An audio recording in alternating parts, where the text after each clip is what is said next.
Well, hello everyone. Welcome to the LitRPG Audiobook Podcast. I am Ray, your humble reviewer, and today I will be reviewing some recent and classic LitRPG audiobooks for you. This afternoon, I'm going to begin with Shards of Reality, Enter the Realm, written by Timothy W. Long, narrated by Todd Meneses, with a book's length of 10 hours and 51 minutes. Blessing of the Five upon you, the woman said. Thanks, I replied. The Five? That rang a few bells, but my head was too out of it to even deal. You ever have one of those mornings where you feel like you drank yourself into oblivion and did something monumentally stupid the night before? Well, I felt a lot like that, multiplied by 10,000. Something stupid. Now that did ring a bell. Something on the edge of my memory.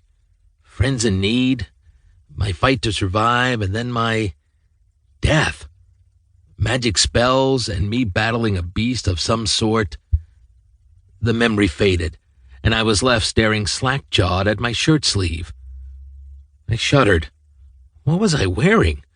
My sleeve fell back to reveal my pale wrist, but not before I noticed the fabric that could only be called rough-spun cloth, and it felt like some shitty wool sweater my grandmother would have given me when I was 10 and we lived in Montana. This was a hell of a dream. Shards is a really fun lit RPG novel. It follows your basic premise, in which the protagonists find themselves in a virtual reality, as players in the games usually do, but then sometimes they enter the game there at their own request or of their own free will, sometimes not. For example, Viridian Gate Online has a player enter a game to escape a world that is going to be destroyed by an asteroid. Reboot has a player die and his brain is uploaded into the game. Here, the protagonist, Walt, wakes up in a popular MMORPG that he has played numerous times, but he has no memory of how he got there. He is utterly clueless as to what has caused his current situation. Worse yet, he's a newbie character, not the one that he spent a voluminous amount of time leveling and building up. Now, as time passes, Walt manages to find a few other people who are in the same predicament as him, players who also have absolutely no recollection of how they got there. So there's a nice little mystery of what's going on, how do they get there, why are they there, why don't they know who they are. It's a pretty good little thinking piece in addition to all the other action. Now the scary thing is that they may not be able to leave. All right, so this is sort of like a trapped in a game trope, but with the added advent of amnesia. I mean, honestly, Thamon's Respawn, I don't know if you remember me reviewing this a while back, it really tried to go for this feel, but it didn't quite hit the mark. In Respawn, you really didn't have a lot of answers about anything. You know, like the guy had no clue why he was there, where he was at, what he was doing. He just knew he had to keep, restarting every time he got killed. But if you like Respawn, you'll love this book. It's really good, and I think it's a situation of improvement over that story because we do get answers to certain things. I'm not going to clue you in on anything, but I do have to warn you. The book does start out just a weensy bit slowly, but it only does so that you're able to basically keep up with the same pace as the characters. The one aspect that I really liked about this book is that it's not bogged down by a ton of stats like most lit RPG books. Yeah, they do grind and they do level and they improve their stats, but the stats don't run by every 5 minutes like you get in some books. So let me tell you that the insistent listing of stats can be a little annoying, and I liked how Jeff Hayes kind of played that out with a whole bunch of the stats just going up all at once, like, level up, 5 points gained, all being said in one great big grouping rather than, one after another for 5 minutes straight. I give him a lot of credit for doing that. It was a really good idea.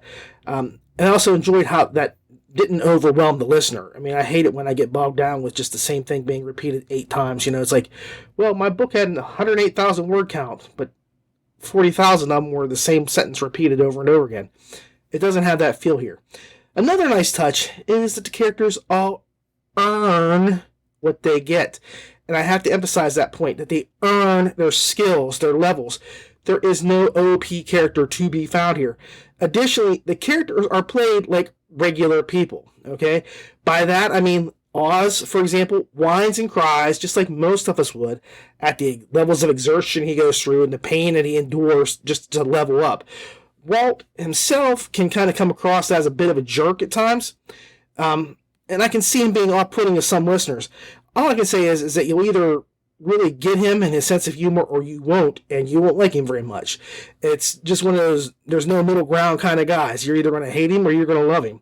And that can be hard on a listener when you're not fond of the protagonist. I, however, did enjoy the man quite a bit. Another item that I should address is that some readers might take umbrage that the book ends on a cliffhanger. Cliffhanger. I know some readers who absolutely flip out when they have that happen to them. This is no big deal to me. I can always handle a cliffhanger so long as I know that there's more coming. I just put this out there because I know how it can get sometimes to people who end up being surprised, so to speak, by a sudden cliffhanger. And if you read like Rick Scott, you know, his Dodge tank and Shards and sort of that thing, you know, every book he does, it's going to end on a cliffhanger, so you shouldn't be shocked or stunned. But here, I'm just giving you advance warning.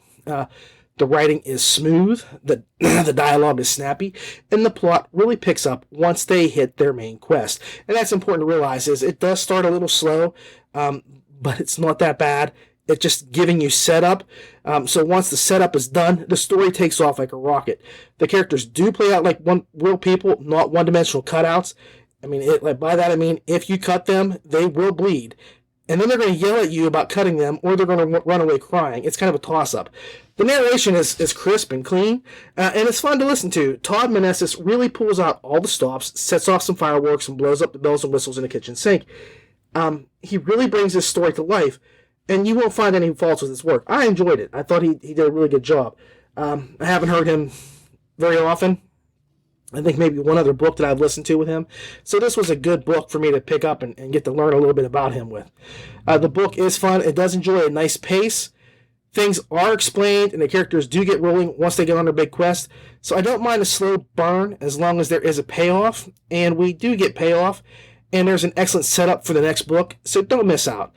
I'm going to give this book, and I think I went through this pretty quickly. I don't know why I talked so fast this time. I didn't digress. That might be the case. I usually just go off on these really weird tangents, and this time I was pretty focused, and I thought I did. See, there I go. Okay. I'm going to give this book 8 stars. It is solid, but it does take a little bit of time to build before the real momentum kicks in.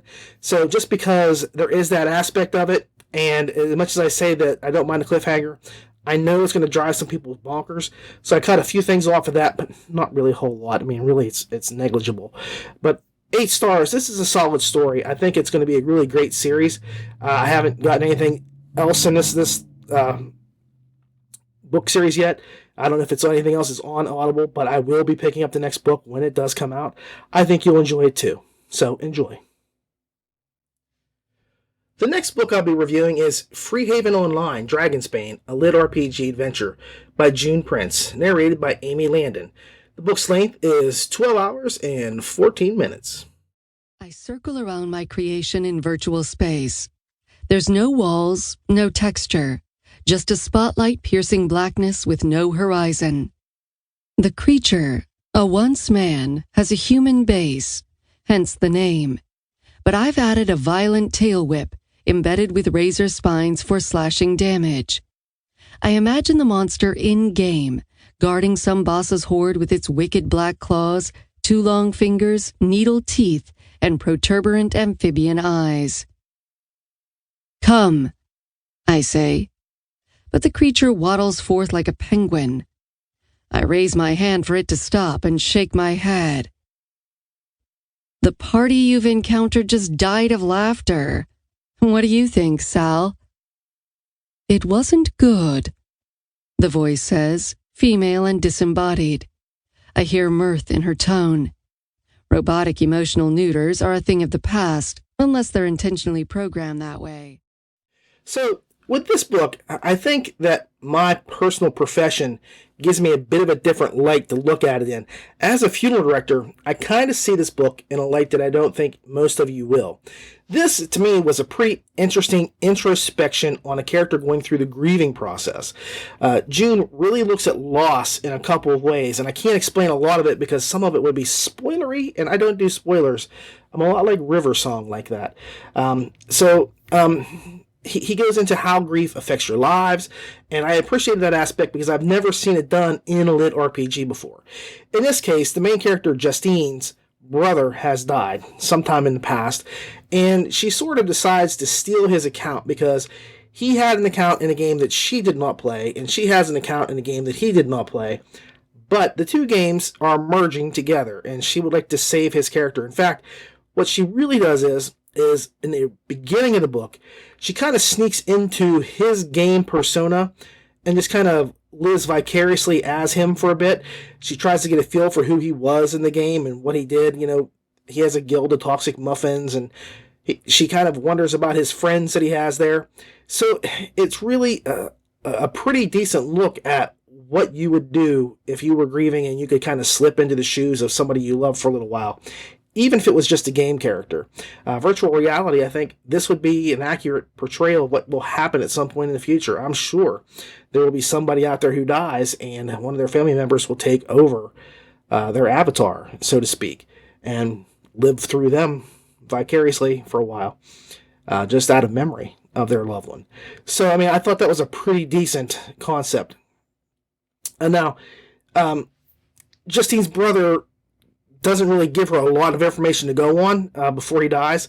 So that's probably one of the best parts, is that she has to come to conclusions on her own because nobody magically shows up and tells her how great her brother was or what a D-bag he was to other characters.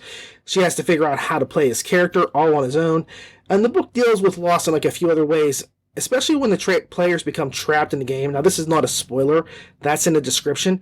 But I have to tell you that, you know, dealing with the loss, the possibility of never going home again, that's grief. And so that is, and there's one character who really, really goes off the deep end in the grieving process because he can't make it home. He has things he needs to do.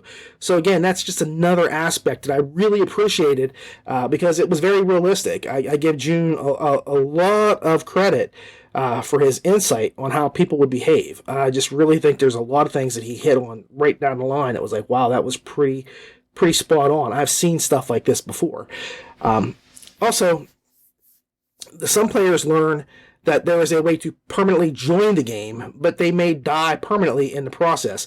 And that leads to some complications. And Prince clearly does not make it easy, as the grieving process never really is just a simple emotional thing. So, like I say, he's got a lot going on just from that perspective alone. Now, do I think that that's great for everybody? I think that it's interesting. It was really fascinating for me. But what do you read a lit RPG book for? For the action, for the stories, for the gaming aspects. So I have to say, one of the things I really enjoyed also was the concept of the two games merging together. I mean, let's be honest, not every game can end up like World of Warcraft and exist in perpetuity. I mean, so how can games stay alive? By merging with another game that's also losing traction? I mean, honestly, can you imagine if, like, City of Heroes, one of my favorite games of all time, merged with, say, EverQuest? How cool would that be? I mean, that's a great idea. The story has some innovative battles and cool quests and dragons and interesting NPCs, but it's not without its own issues. First, the whole trapped in the game thing kind of comes out of left field. I've got to be honest with you. Even though I read the book blurb, the description, and knew it was coming, there really was no reason to, for it to just happen. I think it could have either been one of those things that they find out after they're in game and it's just there, or there was a real purpose for everything. It just kind of came way late in the book for me for that to have occurred. It was just a little bizarre when it happened. It was jarring. Even if you've read the book's description, like I say, you knew it was coming. It was just weird. A lot of possible ramifications were overlooked. I mean, like, okay, so you're trapped in a game and the game says it's going to keep you alive, but what if a single parent had just gotten online before the attack happened and stuck everybody in the game?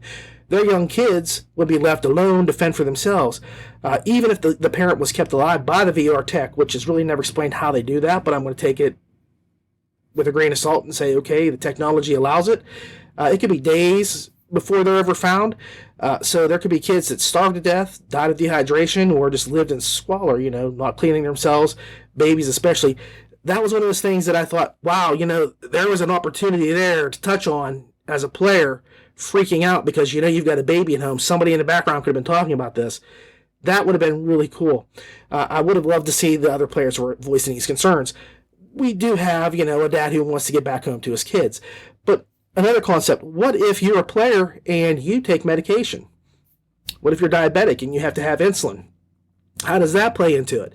I think that was something else overlooked. Now, I'm not saying that he didn't do a great job with the whole concept, but I think he missed a couple things that I would have thrown in there just as a curveball to the readers to make them really think. Because honestly, just because some people would go into the game permanently, that might be something you'd have to do just on the hopes that you could survive in some other way. If you know that you don't get your medication within a certain period of time, you're going to die, and there's no help coming, do you risk going into the game and permanently becoming a character or dying? I thought that would have been really fascinating to see. The biggest issue that I had, and only because I could see it being confusing, was that the MC, the main character Justine, as well as the other players, could kind of all switch between their alts at any time. That one, it made it really hard for me to connect with Justine as a character. Example, I enjoyed Scooty Woodhams, but the dwarf, that's a dwarf by the way, a dwarf character, a sun-worshipping dwarf, got bounced as the party dictated, the needs dictated. We need Scooty Woodhams for this, or we need her brother's character for that. I was really fully expecting a merging of the brother's character and her own characters. I think the melding would have played better so that you had one big character after everything, because the way it was first stated was, this new character you're creating will have all the capabilities that your other players will have, and so on and so forth. And so I thought that would be one of those things where you basically make a new character who has, he's an uber class or she's an uber class, so that all the things that you loved about these other classes are now playable in that one. But that's not how it worked. You kind of switched back and forth between the characters as needs be. So it kind of made it hard for me to connect a lot.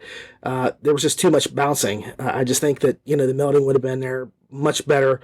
It would have really amped up the story if everybody was struggling to suss out what their capabilities were after the merge. Honestly, if you were a handful of classes and each one kind of clashed with each other, how do you adjust to that? I don't have anything right off the top of my head, but a fighter and a mage. Let's say the mage can't wear armor to cast spells, but you've got a tank, and he's got to wear armor to do that. So he can't cast spells while he's out there, or they need spells, but he's in his armor. That sort of thing would have been pretty cool to kind of see. And just as it was a choice of picking your COH superhero or EverQuest druid whenever you wanted to that in this game, and you could have just switched back and forth. So if you wanted to play your slasher, you could play your slasher character, or your druid from EverQuest, you could do that. And it was just kind of neat to see that capability, but I'd rather have had the slasher druid class come together and have a wooden knife druid going around or something like that. Just like I say, that was the biggest two issues that I had, was that one thing came out of left field, and that the character class thing just kind of didn't play out as well as I'd hoped. It wasn't bad. I don't want to say that at all, but it just didn't work as well as I think it should have. Now, I did appreciate that Justine's squad was basically just a playground group. The kind of group where you just wander around the playground and go, hey, you want to play? You want to play in the sandbox, or you want to go do this, or whatever? That's what it was. It was just a wander around and ask. And, this was a LFG group of people, looking for a group, druid looking for a group. And that's not something you often see in LitRPG. Most times it's the characters all know each other, they're old friends, they've been doing this for a long time, or they're guild members, so on and so forth. You don't really have a bunch of strangers coming together. I like that aspect a lot. I really did. Most times you enter a game with one or two other people that playing, and you go around shouting, looking for a tank or looking for a rogue, if you need one. So in this case, that really worked out well because she knew literally nobody. The story was good and well written, but I do have an issue connecting to the characters as much as I would have liked to have. I love the underlying theme of grief that plays throughout the book, but it was really hard to connect sometimes with the characters. The narration by Landon was fair. There were times I just could not connect to her at all. She was very clear when she spoke, but her non-dialogue bits lacked any emotion at all. I mean, just go back and listen to the book's audio clip, okay? She says almost the same sentence separately. She says almost each sentence separately and without any kind of inflection. Her dialogue isn't bad, and she does some decent accents, but I could not connect with her reading style much at all. I mean, honestly, it was very distant and seemed cold. She's not bad, but she really needed to add some energy into the reading, the non-dialogue portions. This had a major impact on me, as I found it was a little harder not only to connect with the characters because of the things that they were doing, but because of her speaking, okay? And it really did an effect on the fight scenes. They were just really the fight scenes could have been a little punchier, and I think that even though June had like some innovative battles, the fighting itself could have been punchier. You know, he could have been a little bit more descriptive, but she could have really amped it up and saved him a lot if she just stepped up her game and just gave a little bit more oomph to the readings of the battles themselves. And that doesn't happen here. So, you know, just on the basis that I enjoyed the narration, but was not enamored of it, and that was a big factor here. And a few other factors, such as having a hard time identifying with the MC's rotating character class and the wonky delivery of the game trap, I'm going to give this 7.3 stars. I enjoyed the book, I really did, but I felt that some issues could have been better addressed, and it really needed the class, a new class or a single class, for me to latch onto as a reader or a listener. I just could not say, great job, Scooty Woodhams, because Scooty was here or there and back again. It just, one of those things I really wish, and to be honest with you, I can't even tell you what her brother's character's name was. I can tell you, you know, she said switch to my brother's character more often than she actually said the name to me in my mind. And that's just how I viewed it. There was no real connection there. So that's why, I mean, honestly, the book really had a great amount of underlying themes, great concept. It worked powerfully, but I did need, in a desperate way, a connection to the characters that I didn't have. I needed a little bit stronger narration that I just did not see. So it had to be, 7.3. And like I said, the hardest thing for me to really come to grips with was, the way that the stuck in the game trope kind of hit. So 7.3, it's not bad. It's really good. I think that you'll enjoy it. So give it a shot. Next up, we have Viridian Gate Online Cataclysm, Book 1 of the Viridian Gate Archive series, written by James A. Hunter, narrated by Armin Taylor, and has a book length of 8 hours and 44 solid minutes. A trio of guards, lesser fiends identical to the menacing goat-hoofed creatures we'd seen on patrol several times, milled about. 2 sported heavy mail shirts and held beefy poleaxes topped with wicked curved axe heads, which looked equally well suited for blocking an incoming blade or goring an enemy, spilling ropes of intestine to the ground. I blanched at the thought of going up against those monsters, even if this was only a game. The third guard lingered in the back, near the portal. Instead of mail, this one wore rough-stitched robes, a deep cowl drawn up around its inhuman visage. It held a short bronze dagger in one hand and a gnarled staff in the other. A spellcaster of one variety or other, then. As formidable as the 2 poleaxe-wielding creatures looked, I knew the sorcerer in the back was the biggest threat. If we could get to him, he'd probably go down quickly, but at a distance he'd lay down some serious firepower. All right, folks, I don't mean to interrupt this review, but I do need to say one thing before I get started. I swear to God, Prop Guy, if you hit me in the head with a rock while I'm doing this, I will bash you silly. Don't even consider it. No rocks. Sorry.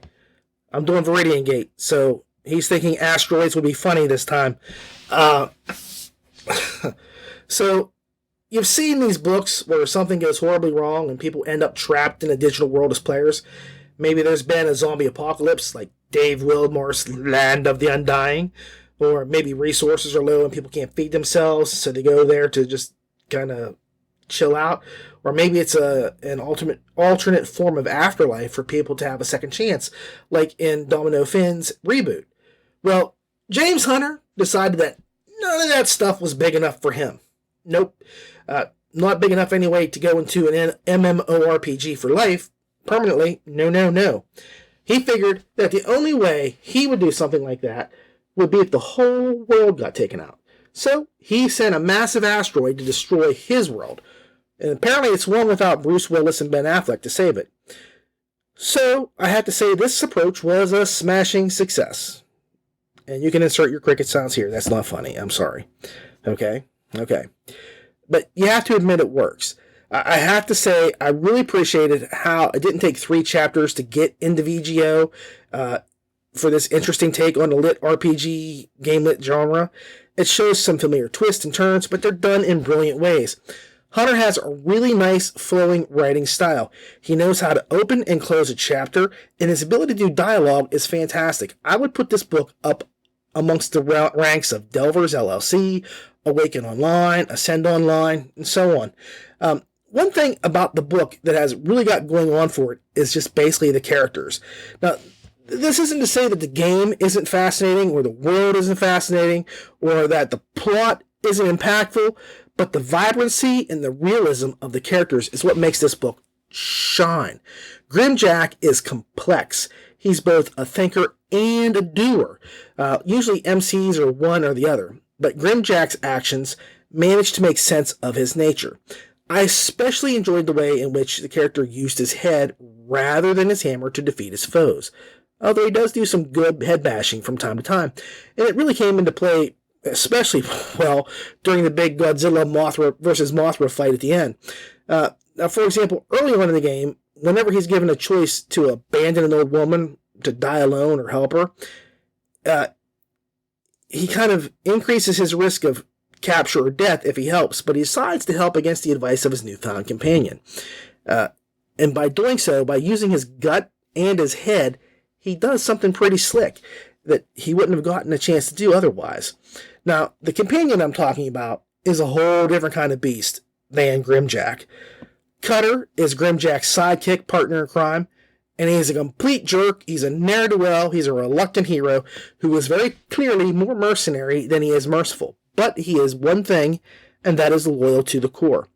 There's also Abby, who is Grimjack's love interest, who is a strong, independent woman who is basically responsible for getting the team together in the hopes of stopping the devs from creating a permanent feudal society where the rich remain on top. She's the whole reason that Grimjack is there in the first place and has the capability to do what he does in the series. She has a couple little things hidden up her sleeve that nobody knows about until it's too late. Abby is a really cool character, and it's my understanding that we're going to be getting to see a whole series of books about Abby here in the near future as well. So that's exciting. I think she deserves it, and I like that too because it just goes to show that as great as Grimjack is, and this is where I give Hunter a lot of credit, you can't make Grimjack responsible for everything happening. I mean, soul power players are great for stories, but realistically, it's just not possible for one person to do everything and have the success that Grimjack is having. So we're going to get to see some things that Abby does in the background that you don't know about, or so on and so forth, just to kind of bolster that, yeah, Grimjack is really cool, but he does have some powerful friends and allies who can do a lot of stuff too. They're not just like, we're here to back you up. And that's important. Now, one thing that I did like a lot was that the book did not focus on having to level up or power level in a hurry. It happened as it happened. Leveling was a gradual process and a natural process and was not the main focus of the characters. No. Now, they had more important matters to attend to, such as stopping a rather evil gentleman from getting his hands on an item of power and basically rebuilding a keep, They had to stay out of the way of the view of the people long enough to achieve their goals. So just imagine how you would feel if after you are in, you find out the game you're in is rigged heavily in favor of some members of the upper 1%, and that you're essentially going to be fated to be an eternal servant. That would take precedence over power leveling for its own sake. Now, they do level, and there's reasons behind it, because they need to, but it's not super power leveling. It's step by step. It's a very big process, and especially in Grimjack's acquisition of his class. That is not something that's done within 5 chapters. It goes on for a good bit, and it's really neat to experience as he does so. So basically, in this book, you come for the asteroids, and you stay for the characters and the tribulations that they face. All right. Now, Armin Taylor was a palpable force while narrating. He played out the entire cast of characters in different voices, and each of their personalities shine through. He was a one-man troupe in a play of dozens. Taylor makes Cutter sound like a young Mick Jagger. He's all cocky and vitrolic, and I love to point out that he had to have practiced on that voice for hours because it comes across so perfectly. Honestly, the first time I heard Cutter speak, I thought Taylor was English, and just that was it. He was just totally just doing his regular everyday speaking accent, and Cutter was him, and everything else was the act. I mean, he just nails Cutter to pieces. And like I say, if you listen to Cutter and you listen to Mick Jagger at any point, boy, they sound the same. And that's what's so great, because Cutter is Mick Jagger in personality. He's a strutter. He's a bragger. He's full of himself. He's full of hot air. But he's good at what he does. So he's justified in those feelings. So yeah, Cutter and Jagger, I mean, that was a perfect meshing of those voices. And one thing that really kills me about Taylor is that he doesn't raise his voice or yell when a character in the story yells. Some people will be like, Billy, I said to come over here right now! And they raise their voice, But what Taylor does is what you would do if you were a kid and you were playing with your action figures and you were trying to stress drama, and you'd say, Darth Vader says, "Search your feelings, Luke." And you're playing with your little action figure, and Luke goes, "I don't feel anything, Darth Vader." And he goes, "No, search your feelings. I'm your father." And then Luke says, "No, that's not possible." That's the voice he uses when he yells. That, "Oh no, don't go over there, Abby." It's so funny because it's so true. And so few narrators do that voice. Even though I know I've heard 100 kids do it as I've grown up. I've done that as I grew up. I'd take my little action figures and play on the stairs, and I'd scream like that just so I didn't wake up my dad. Okay, but I knew the guy was yelling, and he does it. It's just total fun. It's a sort of a whisper yell, and he nails it, and it's just a blast. I love every single time he does it. I adore it. Okay, just the same way I love every time that James Hunter says somewhere in the book that a character goes ass over teacups. I just think it's the funniest thing.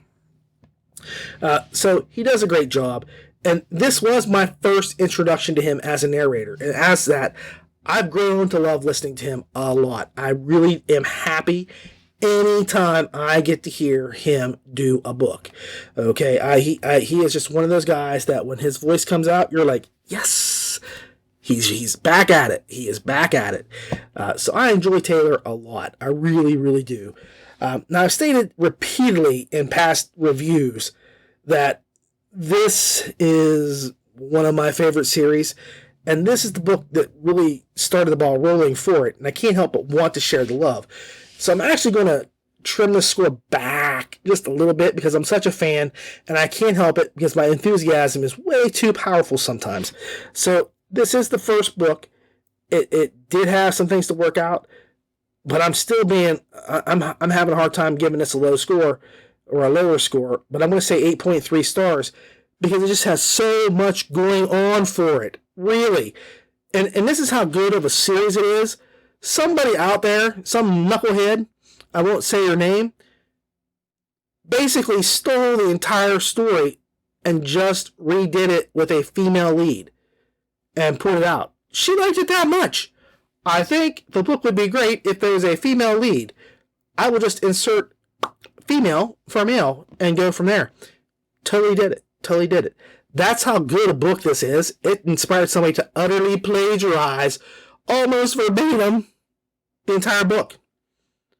That's like high praise, because imitation is the most sincere form of flattery. However, plagiarism is complete theft, and it's not happy time when it happens.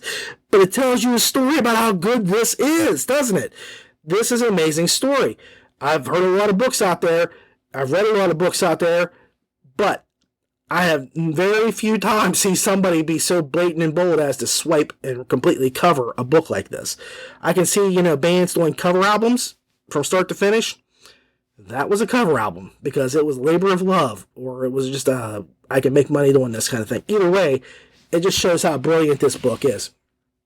So, like I said, I'm being really nice to you guys, trimming it back because I don't want to be overblown and hyper on this. It's just one of my favorite series, okay? It's a brilliant character study that happens to have a lot of fighting and monsters and adventures going on in it. Oh, and just to let you know, book 6 comes out on the 16th with an Audible release about 2 months after that. I'm believing that it's going to be Armin Taylor doing that again. I know they're trying to figure out if they have somebody else do that just to kind of set it apart. But I don't think that's the case. And either way, I'm happy. I like Armin a lot. And I do have a story in that. It's an anthology. So you can complain about how bad I am or how great I am or whatever you think about it. I'm happy to hear from you because it is something that I wrote. It was a labor of love. And like I said, I will be utterly honest when I do my review. I can't read it. I'll have to listen to it. So it'll be a few months from now when that comes out. Cheers. Well, I'm sorry. That's the end of the show this week. I really would like to thank you so much for watching, everyone. It's always a pleasure to be here. I'm really hoping the sound is much better improved as we go through this. I do appreciate you taking the time to watch or listen to the show. If you want to support us, I would like to remind you that you can like the LitRPG Audiobook Podcast Facebook page or the YouTube page, or just share and like the video. That's pretty important. What I would always ask is please, as always, leave a comment below or in one of the Facebook shares that we have. It's important for me to get feedback, to let me know what you guys think of how I'm doing. I really do like chit-chatting with y'all. Just remember, talk to me and let me know what you like or don't like about the show. I will never not listen to anybody. You can always follow us on Facebook, Twitter, or YouTube. And for the LitRPG Audiobook Podcast, I'm Ray. Keep listening.